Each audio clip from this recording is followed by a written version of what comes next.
pry from this inside edge right here. Pop that guy out.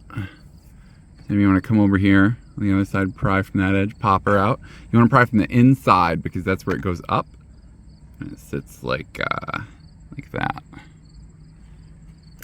After that, you want to remove these two screws.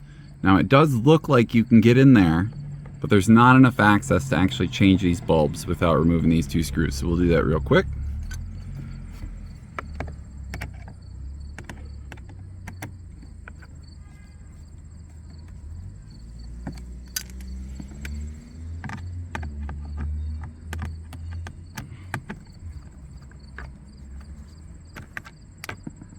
Alright, then once that's done, pop this off.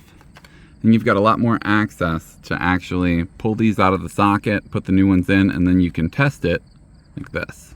This little button up here. If we look on the back of this, our latching mechanism just basically depresses that. It's this thing at the top there. Then we can test it. We see everything's all good.